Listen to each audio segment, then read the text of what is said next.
Talvez você tenha feito constantemente estas perguntas. Onde posso encontrar refúgio num mundo cheio de conflitos? Ou, como e onde posso encontrar força para vencer nesse mundo que oferece tantas derrotas?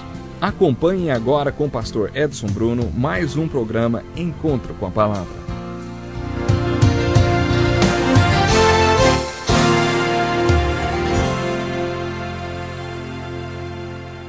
Que bom mais uma vez podermos estar juntos através do programa Encontro com a Palavra. Mais uma vez é hora de você pegar a sua Bíblia.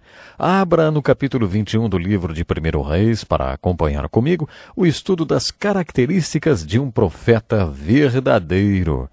No final do nosso último encontro, estudávamos o livro de 1 Reis, capítulo 22, onde lemos que 850 falsos profetas profetizaram que os reis de Israel e de Judá poderiam sair para lutar contra os sírios. Quando o rei de Judá questionou se havia ou não um profeta verdadeiro para também ser consultado, Acabe, o rei ímpio de Israel, mesmo relutante, mandou chamar o profeta quem ele odiava, porque nunca profetizava nada de bom. O nome desse profeta era Micaías, e ele foi alertado pelo mensageiro que foi buscá-lo que seria melhor concordar com os outros profetas. Quando Micaías foi trazido diante dos reis no palácio cheio de pompa e esplendor, Acabe disse: "Muito bem, Micaías. E agora? Devemos lutar contra os sírios?" Micaías respondeu: "Claro, vá em frente, vocês terão uma grande vitória." Acabe ficou chocado e perguntou: "Você está falando a palavra de Deus verdadeira, Micaías?" Micaías respondeu: "Se você quer saber de verdade, eu vi todo Israel espalhado pelos montes como ovelhas, sem pastor, e vi seu rei morto." Acabe disse: "Está vendo? Não falei. Ele nunca fala nada de bom, só coisa ruim."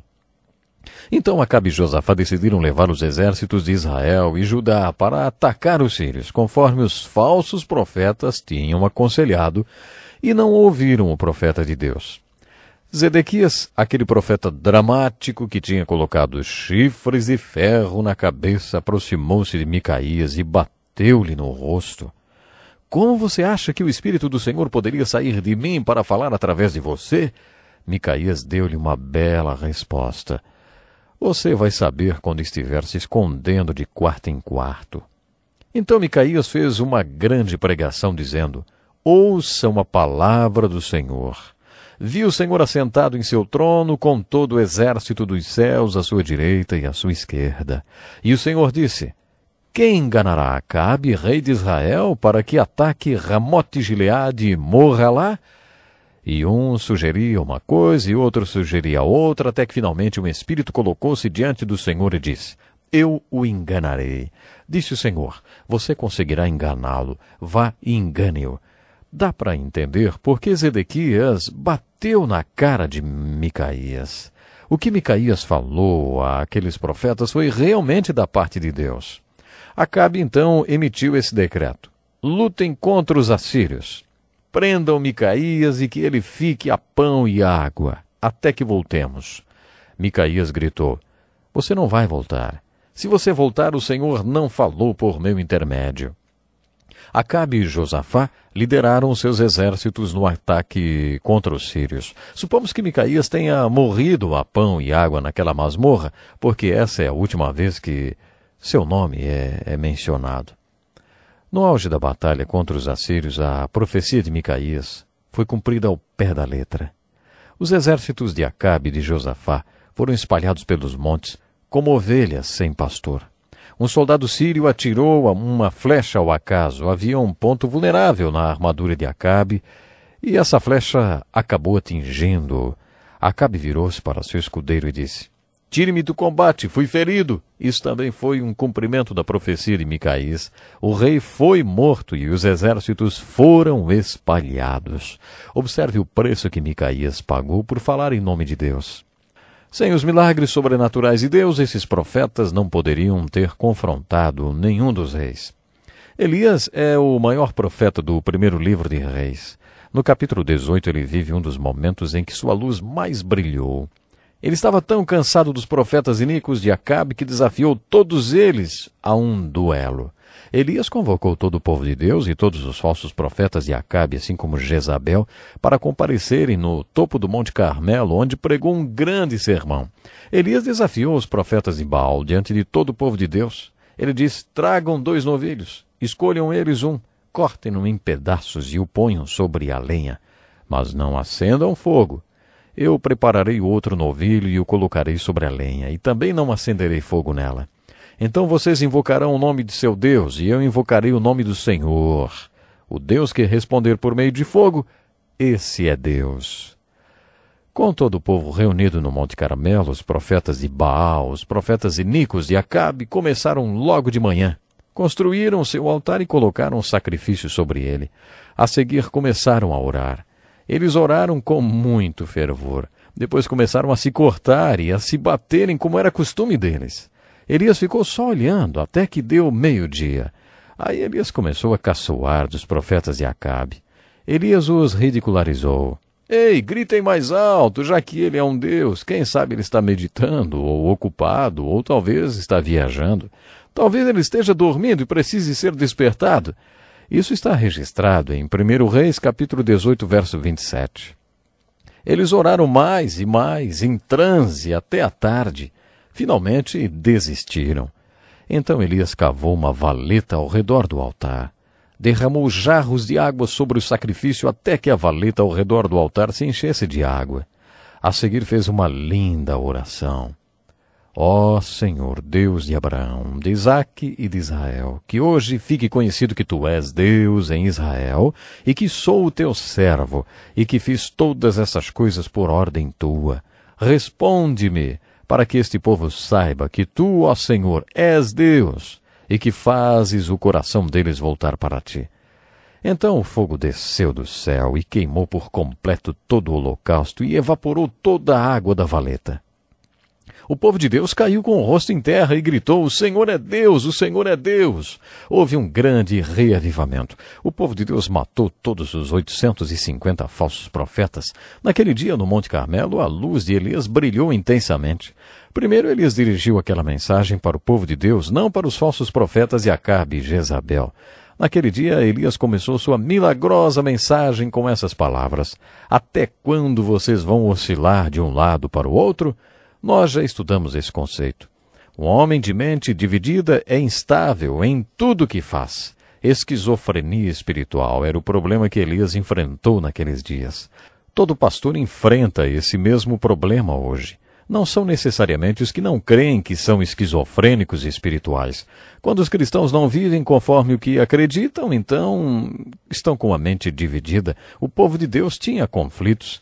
Elias chamou isso de oscilar de um lado para o outro. Elias perguntou, inclusive, até quando vocês vão oscilar de um lado para o outro? Até quando ficarão em cima do muro? O Elias que conhecemos em 1 Reis capítulo 18 é bem diferente do Elias de 1 Reis 19. Acabe era casado com uma mulher chamada Jezabel. Os dois foram pessoas ímpias. Os falsos profetas eram os profetas de Jezabel. Um dia depois da morte de todos os profetas, Jezabel mandou uma mensagem para Elias dizendo: quero que os deuses me castiguem com todo rigor se amanhã, a esta hora, eu não fizer com a sua vida o que você fez com a deles. Quando Elias leu a mensagem, fugiu para o deserto e, exausto, sentou-se debaixo de uma árvore chamada junípero. Ele orou pedindo a morte. Elias estava totalmente desolado e desanimado. Dá para imaginar? No capítulo 18, Elias teve uma vitória grandiosa. Mas no capítulo 19, encontramos Elias debaixo de uma árvore pedindo para morrer. Parece que esse comportamento era um padrão entre os profetas e alguns outros personagens da Bíblia. Muitas vezes, depois de Deus usá-los de maneira poderosa, eles parecem sucumbir. É como se Deus dissesse: olha, foi o meu poder que operou através desse homem. Paulo dá a seguinte explicação: temos esse tesouro em vaso de barro para mostrar que este poder, que a tudo excede, provém de Deus e não de nós. Os problemas descritos por Elias em 1 Reis 19 demonstravam que ele passava por um esgotamento espiritual. É esse o nome que damos hoje. Um bom título para esse capítulo seria A Solução para um Esgotamento Nervoso. Lembre-se das palavras de Davi no Salmo 23. Restaura-me o vigor, guia-me nas veredas da justiça por amor do seu nome. Como Davi, Elias precisava que sua alma fosse restaurada. Sempre que Deus lida com um de seus grandes homens com esgotamento, ele dá a eles um plano que os tira dessa condição. Um exemplo disso foi quando Deus encontrou Elias debaixo da árvore e disse: "Vá dormir, Elias." Deus colocou Elias para dormir um sono profundo e sobrenatural. Deus providenciou comida para ele. Ele o acordou e disse: "Elias, coma alguma coisa." Elias comeu. A seguir Deus disse: "Volte a dormir, Elias." Depois que Elias acordou pela segunda vez, fortalecido por aquela comida sobrenatural, ele caminhou 40 dias. Elias tinha negligenciado a manutenção do templo. Você se lembra que eu já contei que quando eu estava correndo ou descansando, os meus filhos diziam para aqueles que me ligavam: "Ah, o pastor está fazendo a manutenção do templo." O que significava que eu estava cuidando do meu corpo, que é o templo de Deus. Creio que Deus estava dizendo para Elias: "Você negligenciou o corpo que eu dei a você." Observe em 1 Reis 18 todo o esforço físico pelo qual Elias passou. Observem isso. Ele cavou aquela valeta ao redor do altar. Depois ele correu mais ou menos 27 quilômetros na frente da carruagem de Acabe. 27 quilômetros. Isso é quase uma maratona. Não é de se espantar que ele estivesse fisicamente exausto? Os caminhos de justiça que restauraram a alma de Elias foram práticos. Deus disse: "Olha, você é um ser físico. Precisa dormir e comer." Dizemos que Jesus satisfaz todas as nossas necessidades, mas isso não significa que não tenhamos que comer e dormir. Mais de uma vez já percebi que se alguém dorme apenas 4 horas por noite, durante 6 meses, começa a ficar meio maluco. Os amigos começam a falar para tirar umas férias e a pessoa começa a fazer coisas esquisitas. Não podemos negligenciar o nosso templo. Essa é uma das lições práticas que nós aprendemos com Elias em 1 Reis 19. Eu amo a história de Elias. Deus aproxima-se dele no meio de seu esgotamento e faz uma pergunta muito bonita. Em Gênesis 3, a pergunta de Deus foi: "Onde está você?" Em 1 Reis 19, a primeira coisa que Deus perguntou foi: "O que você está fazendo aqui, Elias?" Deus já fez essa pergunta para você? Eu não sei como você está espiritualmente. Pode ser que através dessa história de Elias, Deus esteja perguntando a você: "O que você está fazendo aqui?" Em outras palavras, você está realmente onde deveria estar? Que pena, o nosso tempo já acabou. No nosso próximo encontro com a palavra, vamos estar estudando um pouco mais dos livros histórico-literários. Não perca, então. Até lá.